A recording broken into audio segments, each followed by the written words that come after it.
This is Cult Film Face Off. Hello and welcome to Cult Film Face Off, episode 52. With me, as always, is Chet Roivas. Hello. And I am Nick Leonard. First of all, big thanks to Rob McCarthy for suggesting that we pair these two films together for this episode. So, this episode, we're going to be looking at two vampire films from 1987. It's Bigelow versus Schumacher.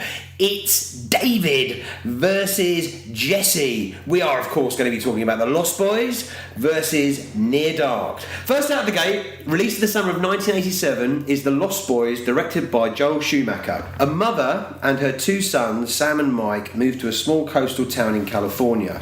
The missing person quota is unusually high, and rumours abound regarding the town being a haven for vampires. It's up to two local vampire hunters and the young brother Sam to find and destroy the lead vampire, the Lost Boys. Michael and Sam have just moved to Santa Carla, California.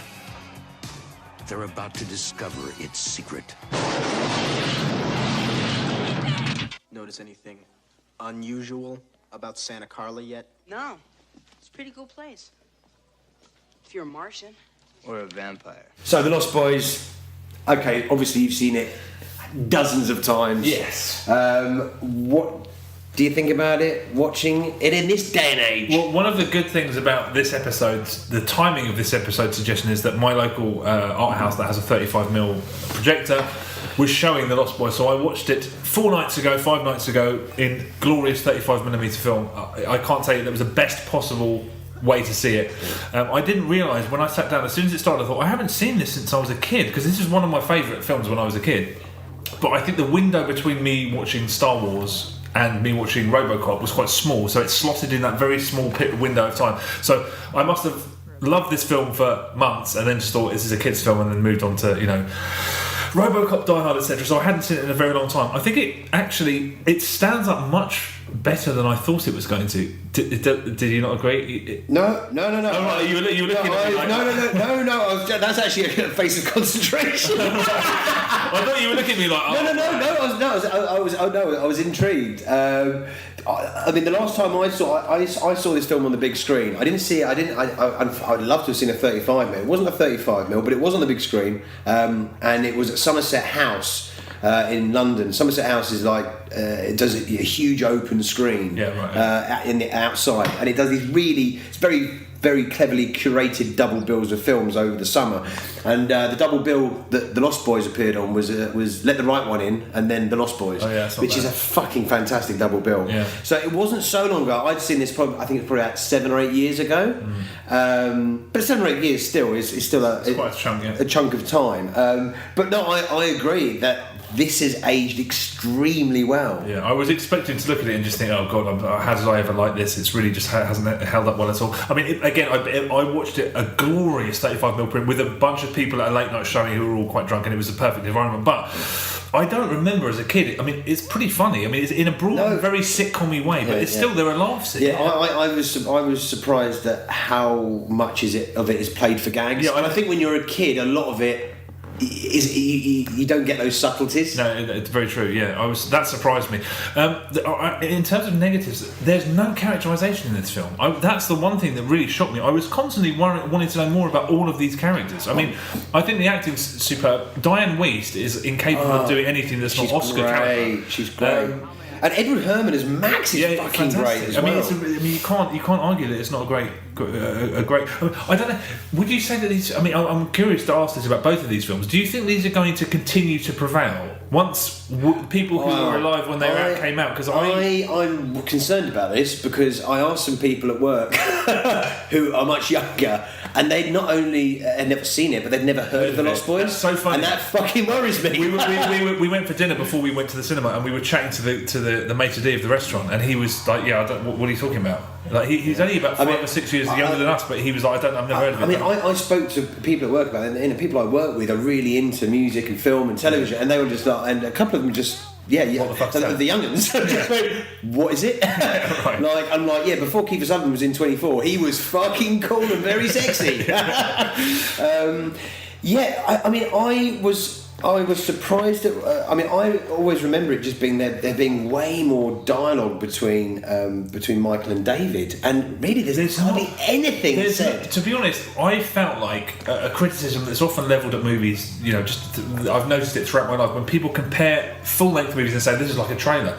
I really felt like this was kind of like a trailer because it was so bitty, and there wasn't. It doesn't feel like there's a lot of me. As engaged as I was, if I was a newcomer to this, I don't know whether I'd engage with it at all because it feels quite. If you haven't got that all-powerful nostalgia, I don't. Which means you're invested from the off. You just want to fucking. You just want it to flow over you. Yeah. You're not demanding anything of watching The Lost Boys because as soon as it starts and as soon as the music, and it still has got an amazing soundtrack. Yeah, I mean, it's not. You have to. Yeah, I mean, I agree with that. I mean, it is wall-to-wall music for the first half. Great music, but what I felt about it is that it felt so much like a music video. Yeah, especially when he drinks the oh my god, and then when they're sexy, it's like, wow, this is properly like an 80s music video. I think what this does, this is one of those films that really encapsulates everything that was great about the excesses of the 80s. Yeah, I totally agree. I mean, down to the way the film was made, because the way I could best describe this is with an oxymoron. It's a really brilliantly orchestrated fucking mess, because originally it was supposed to be the Goonies with vampires. Schumacher wanted to go darker. The studio didn't want to go quite in his direction, so it was rewritten multiple times. I mean, it's the kind of film that could have been 10 different things, but instead it's kind of 10 things at once, and the fact that he managed to marshal that into something that's coherent enough and entertaining enough, I think it's testament to Joel Schumacher, who sometimes gets sidelined. I mean, I think that orchestrating this and making something this coherent out of it, I think is a skill in itself, an underrated skill. I mean, this is Joel Schumacher's movies. But I mean, I love Falling Down. I mean, Falling Down is just a fantastic film. But this is him. I mean, he's a very This is a very flamboyant film. You know, he's a flamboyant director. Yeah, totally. You know, visuals wise and cinematography wise, it's a great film to look at. Talking about things that I did not remember. I did not remember that saxophone player. What? How could you not remember him? When I was a kid, I didn't remember that saxophone player. I mean, I suppose in recent years he's been one of those people that that's it. Whenever I saw that gig scene when I was a kid, I thought they've taken some pop group song and they've performed it and they've given it to this guy. It's his song. It's his song. Yeah, and I was like, Tim Capello. That's his name. Yeah, Tim Capello, and he was Tina Turner's go-to sax man. I just can't believe I completely forgot about it. No, I mean, it's a wonder. It really is a wonder. The campfire mass attack is a really good sequence. That is a gritty horror sequence that's done like an amazing music video. Yeah, that's true. I mean, it's just like flashes of crimson blood, and it feels like it's in another planet, and it's kind of like a dust bowl of sand and oranges. And rather than biting on the neck, there's that bit where he just bites his skull. And then it's just exactly. Yeah. And there's arterial blood, and it's just like. Yeah, I would have liked more of that, but the film's not about that. It's kind of, it gives you a tease of that, and then it's all. I mean, I actually forgot. When I pictured The Lost Boys, I pictured that the whole initiation of Michael into the gang. There was more kind of there was more dialogue between Michael and David, and there wasn't. They really, and the gang are literally mute. The gang are just like they laugh. Yeah. They're going, and there really is no character with that gang. And what it's all about is it's about the Frog Brothers, and it's about the Frog Brothers and Sam. And it's funny because as you're a kid, you completely identify with Sam and the Frog Brothers, and watching it now, I mean, I was just going, fuck, I'm like way older than like Kiefer Sutherland and the vampires. I'm way older than them. And that's a weird thing. That's when I was reading up on this movie, just to find anything interesting, Diane Wiest was 39 when she made this. Exactly. Fuck. She was 39 years old, which is more or less. That scares the shit out of me. I know. Do you know what I mean? But that's something I'm annoyed they didn't touch upon more. The idea that she's kind of this burnt out hippie, and a lot of the old sort of. That it's sort of all of these kids are like the children of like burnt out old hippies. I thought well, it's pointless saying that I wish it went into anything more, because it doesn't really go into anything at all. It's just a sort of it's a Hollywood entertainment that I think really works, but I am not convinced on its ability to impress or engage or entice new viewers. Yeah, I don't think. And also, her grandfather is great. I mean, I can, Bernard Hughes as the taxidermist grandpa is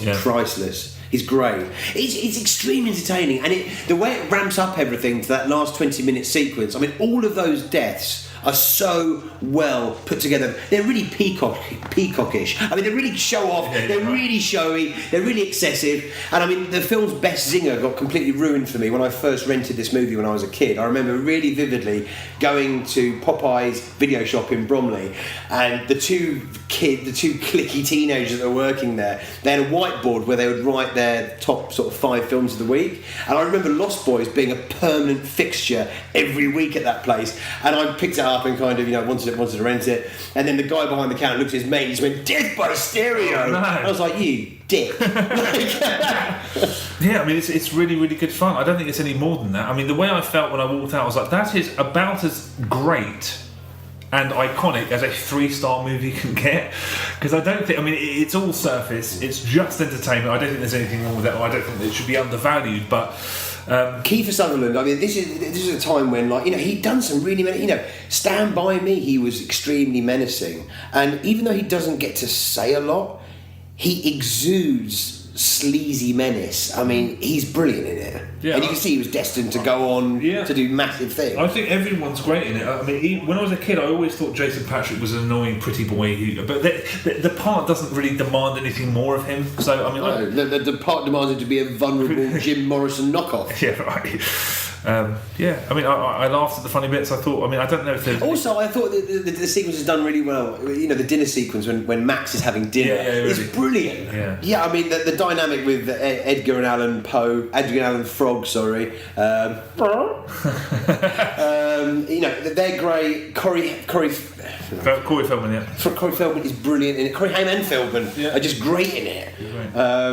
You really realise now just how good they were as child actors when you look at how bad some child actors are now. And the soundtrack. I mean, I forgot the soundtrack had Run DMC in it. I knew it had In Excess and Echo and the Bunnymen. It was quite nice to have Run DMC played. I'd forgotten about that, but it's just a wall to wall. It's a great soundtrack. Run DMC in it? Yeah. The Run DMC is playing just before the campfire mass attack. I know that the Aerosmith original was playing. I didn't realise it was the Run DMC and Aerosmith mashup. I thought it was the original Aerosmith song.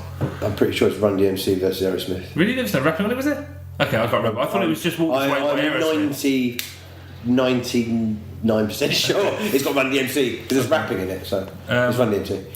It's satisfying as well. I like the fact that it answers questions. I mean, I spent the whole first half of the movie just thinking, why are they even after Michael? Why is he involved? Why are they sort of chasing him? And it was because it was going to be Star's first kill. Yeah. So I thought, okay, great. At least they've had the fucking decency to elaborate on that.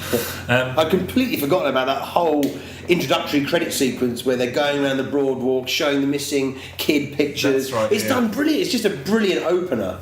Yeah, no, I totally agree. I was surprised at how much I enjoyed seeing it. I mean, nostalgia's a motherfucker, but it is, and it's something I could quite happily revisit every 5 years. No worries. Yeah, no, I agree. I mean, I think it's a really, really excellent 3-star movie, but no more than that. I really enjoyed it. I'd go back to it. It is what it is. It's all the excesses of the 80s for the MTV generation, and it looks great. There's no deeper meaning there. It's just entertaining. It rattles along 90 minutes. Very enjoyable. Yep, I agree. Right, let's crack on then and have a look at Near Dark, which came out 3 months later in 1987. Directed by Kathryn Bigelow. A Midwestern shipboat reluctantly joins a group of travelling vampires after he falls in love with one of their undead brood. Near Dark.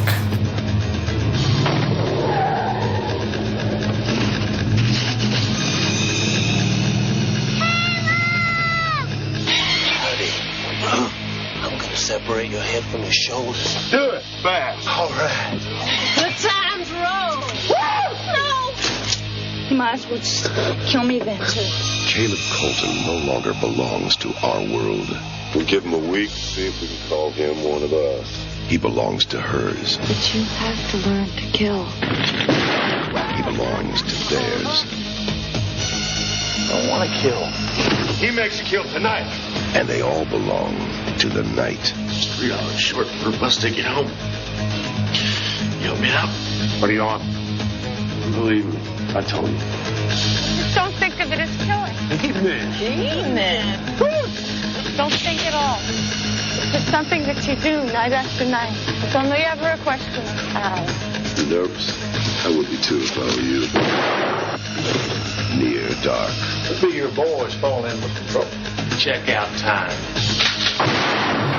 So Near Dark, I know you've seen Near Dark because you definitely mentioned it to me in the past. Yeah, I saw it. I saw it about as early as I could have seen it. I saw it on home video, so it would have been 88, 89. Yeah. And when's the last time you saw it? Probably not since around then again. Weirdly enough, I thought I'd seen it more recently because that's a film again that I absolutely loved. I think I loved Near Dark more than any movie when I saw it. But again, that window was quite short before I sort of moved on to other stuff. But it's a slighter film than I recall. It struck me as something that would be, if today, it would be better as a short film. There's not a lot in it. And I really realised halfway through it's incredibly hard to be fair. I mean, in both of these cases, 95% of movies do not age. They do not age well. Once the people who were around when they were made are no longer, the film is no longer. I think that's true of both of these movies, but it was more pronounced in this case. I think primarily because genre mashups are so unbelievably prevalent now. And back then I was just like, whoa, it's a western, it's a vampire, but it's like a vampire movie, but they've kind of done it in this kind of 80s, gritty for the 80s, cop movie kind of. And it doesn't have any of the supernatural elements, they don't have fangs. And it completely blew me away when I was a kid. But genre mashups are everywhere now, so that doesn't it doesn't skate on that alone. And I think everything these days is a procedural. So I had so many questions about those vampires in Near Dark, about what they were doing, and I feel like a million filmmakers have answered all of those questions subsequently with films that they've made that were all inspired by Near Dark. It's an integral piece of the puzzle. But you feel that other people have taken the concept. I feel like, for example, when they're just killing people indiscriminately, and it's supposed to obviously be a metaphor for drugs. They're nocturnal drug addicts, essentially. They're just wasting people, and I'm like, but you need that blood. Why are you just sort of just offing people and then just letting killing people and then not taking the blood out, and then they kill the guy that runs the bar? And I'm like. And there's also a million other questions that I had that I feel like people who were inspired by Near Dark have answered with their films. So I couldn't be fair to this on its own terms as much as I tried. I did enjoy it, but it's not the great film that I think it was 20 years ago. That's interesting. What did you? This is the first time I've seen Near Dark. Oh fuck! I had no idea. I had caught probably the last 2.5-3 minutes of that bar sequence on television when I was about 14. I was like, what the fuck is this? And never was able to, didn't even, it wasn't until many years later and reading an article in a film magazine where I saw stills of the pictures and saw Bill Paxton, was like, oh fuck, that's the film. But never got around to seeing it. I was fucking pumped to see Near Dark. And I really enjoyed it. I think it's a great film. Oh good. I think it's interesting on a lot of levels. I mean, the cast are all brilliant. I mean, some more brilliant than others. I mean, especially good is Paxton, Henriksen, and Goldstein. I mean, they're fucking amazing. I mean, they've just finished. They're all hot off finishing Aliens and then turning up in this and being all together in Near Dark. May, is it May? What's the? I think that's her name. It is May, yeah. May she looks great, but sometimes she hasn't got the chops of the other vampires. I mean, she does. She looks amazing. I mean, that whole introductory sequence with her and Caleb, and I just think, Bigelow is just a great director because there is just a very slight nuance where she looks at him. She looks at him as a partner, and then just looks at him as food. And it's just a really lovely moment. And Tangerine Dream comes in. Tangerine Dream. I'm loving the fact that we've watched two films, more or less, in a very, two films very recently that have great Tangerine Dream soundtracks. I loved it in Sorcerer, and maybe loved it even more in this. Did you? It's a great soundtrack. I thought it was intermittently very effective, but a lot of the pieces I felt could have soundtracked anything: an action comedy, a fucking a beer commercial, an action movie. I thought it was very dreamy when it needed to be dreamy, and then when it was action based, it was more techie and a bit more throbbing when they're in the Winnebago hurtling around the Dust Bowl. I thought it was kind of a missed opportunity. I didn't think it added to the atmosphere, but I mean, obviously that's just. You didn't agree with that? No, I really thought it was very effective. I mean, Bill Paxton is fucking great. I mean, he steals every scene that he's in. He's this redneck, cock of the walk, swaggering around with a big dose of crazy. He's just fucking great. And some of his one-lines are brilliant as well. I mean, when they have that bar sequence, I mean, I understand where you're coming from saying that, why they're just killing people. It's just a fucking great action sequence. It is. It's really well put together, and it's very unsettling, and it's done with just the right amount of brutality and comedy. I totally agree with that. I think my problem is that at the moment, in this particular moment in time, movies are almost all procedurals in some way. There's a surfeit of information, and this is more content to just fucking lay back, be stylish. Because it's late 80s. That's what it's all about. That decade's all about that. I found myself for some reason unable. I just felt like there was too many questions that I had. I mean, I like the way that it starts, kind of in the opposite way to The Lost Boys, because the first conversation is about. It's kind of like an existential crisis, because May says, I'm still going to be here in a billion years, and so there's a slight sadness to it. There's no sadness in The Lost Boys, because the vampires in The Lost Boys are not reflective. They like being nocturnal. They like being feared. They like feeding. They like everything. There's no downside to being a vampire. No. This is a kind of weary. I like the fact that it's a weary group of people who are. But also as a family unit. Yeah, that's what's so. What makes it extremely interesting as well is the dynamic with them as being a family. Yeah. But the oldest person might be the kid. Well, yeah. Homer. What was interesting is the way that they all. The way that they interact with their food is very interesting, because obviously humans, at the end of the day, they end up being their prey. So you've got Severin is in the bar, and he likes doing the whole macho fucking squaring up to people and letting guys try and fight back at him. Yeah. That's what he's getting his kicks off of. And then you've got Diamondback, who is the matriarch of the family. And she just basically likes getting Jesse a bit jealous, and then being flirtatious. And then you've got May, who's kind of just very sort of emotional and humanising it, and kind of. I don't think she's getting any joy out of the killing at all. She's far more interested in being this teenager who's going to break off and have a relationship. Yeah. That's just a fucking great dynamic. What's interesting is how fucking dirty and dishevelled they're looking. I mean, they've been around for 1,000 years. You think you'd have a fucking shower, right? Yeah, really. They are living in a car, to be fair. I mean, it's very. I've read that apparently Bigelow really wanted to make a Western, and this was her kind of compromise. Her compromise was, I'll make Near Dark, but I'll have these massive Western like motifs and this feeling about it. I mean, there's a brilliant sequence which is like a Bonnie and Clyde shootout. That's the best scene. That's a totally iconic, totally ingenious scene. It's just brilliant. And the fact is, it's not about the bullets hitting them. It's about the shades of light coming in and their skin immediately kind of bursting into flames. With the vampires in the Lost Boys, they kind of had like, well, we can't be killed. They were really cocksure, where there was a fallibility to these vampires which made it really way more human. And the fact they didn't have fangs, it just made it far more believable. Yeah, no, I mean, I remember as a modern take on vampires. I agree. I mean, I remember feeling that way when I saw it as a kid. I just thought, here when. The drug metaphor didn't work for me because they weren't. Well, it was a bit too obvious. I mean, the whole set. They didn't need to have the sequence with the police officer. What do you want, kid? What do you want? I mean, there were instances of very lazy writing. Why was a detective in a fucking a bus station at 2:00 in the morning? That scene where two ladies pull over and it's Bill Paxton trying to, hey, do you want to go to party? I was like, this is pretty cheese bullshit. So there's just things that really, really rubbed me up the wrong way this time. I think its place in history is certain, because I know. I remember how seismic or unusual, how completely different it felt when I was a kid. Today, I feel like every issue I have with it has been dealt with by filmmakers who are inspired by it. I feel like I've seen so many films where the drug metaphor is pushed a bit further, or realism is even more extreme, or there's even more information about the characters. And the fact that it's the standard 80s trope of having a slightly dumbass in the lead role, and you kind of just sort of. I mean, the other thing that doesn't work is that how easily, if it is a drug metaphor, the fact that he could just take them in a garage and give them a transfusion and then it's all over. That was daft. Yeah. I really felt disappointed with that because so much of it was being quite clever and moving away from being...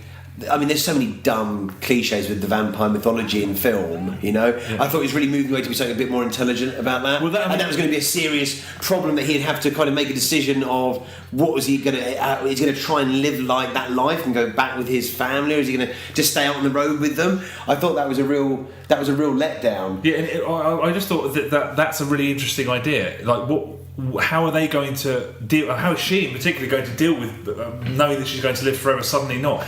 What would have happened if the other characters, had they not died, would have known that there was a possibility that they could have a blood transfusion that would fix everything? Again, these are things. I think this is like The Lost Boys. It's kind of all surfaced in a very, very 80s way. Yeah.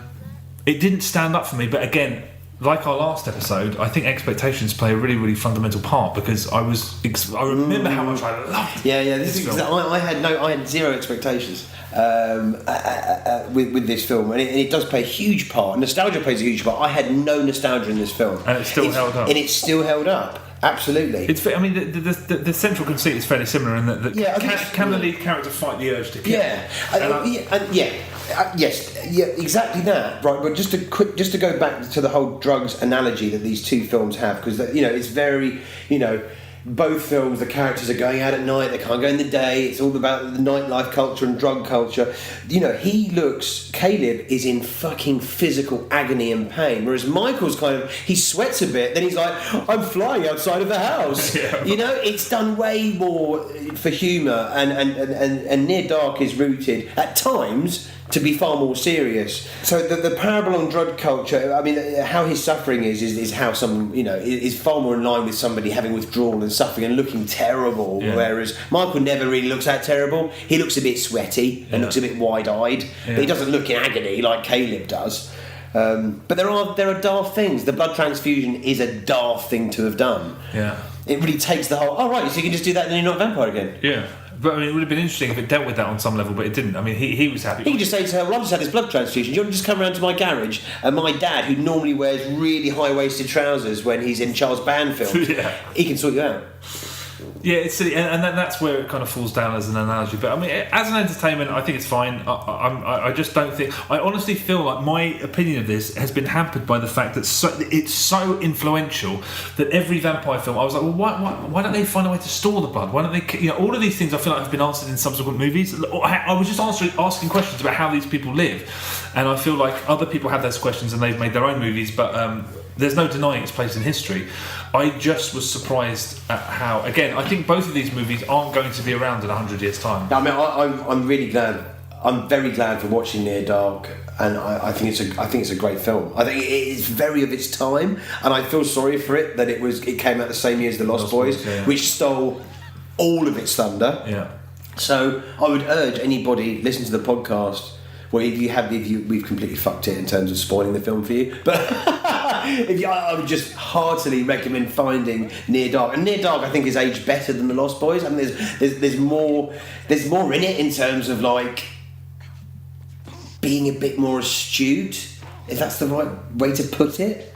I mean, there is just a deeper layer here than there is on The Lost Boys. The Lost Boys is very, very, is all about look and all about feel and all about flamboyancy, whereas Near Dark's just more of an adult affair. I was gripped from beginning to end. There were some daft things in there, but I forgave it. It's 1987. It's full of fucking daft things in films from 1987. Yeah, I suppose it should be commended for being as non-daft as it was for most of the time. Well, that's the whole thing. It's only it's only daft for a quite small section. Yeah, there are a couple of scenes. The rest of it is done. It takes itself very seriously, and I respect that because it's not a comedy. Yeah, no, I mean it's nice to hear that it worked for you. I think. Again, and she's a great director. Kathryn Bigelow is a great director. There's absolutely no question of that. Perhaps Expectations shot me in the backside, and a classic that I remember revering like nothing else. But that's what happens when you've got a relationship with a film and you haven't seen it. Yeah, but I mean, on retrospect, you think it's going to have this huge effect, and you go, "Oh, well, I remember, rose-tinted glasses and kind of how things hit you when you were like 15 or yeah. And I also 16. I actually think I saw Near Dark a lot more than I watched Lost Boys, so I think it's more familiar. Although it's been a similar amount of time. I haven't seen it in a long time. But I mean, for the second episode in a row, at this point I'm not sure where I'm going. So where are you going? There's arguments for both of them. I think in different ways they've both been as influential as each other. I think they're very important films, and I don't want them to be forgotten. I really don't want them to be forgotten in 100 years. That concerns me because there's a lot of good in both of these films. I agree. I mean, but they're so different in tone. But they focus on the same thing. Vampire is the central conceit, but they do it in completely different ways, and they actually really nail it in the ways that they do it. They're both very different how they're telling those stories, but they absolutely, in terms of entertainment, they're both totally entertaining and well executed. So which one's better? I've got one part of me that goes, well, it's The Lost Boys. It's the film that you grew up with and watched dozens of times. I've just discovered Near Dark, and it's great, and I could probably watch that in a month's time, watch it again quite easily. And Lost Boys, I can do it. I don't need to watch that for another few years.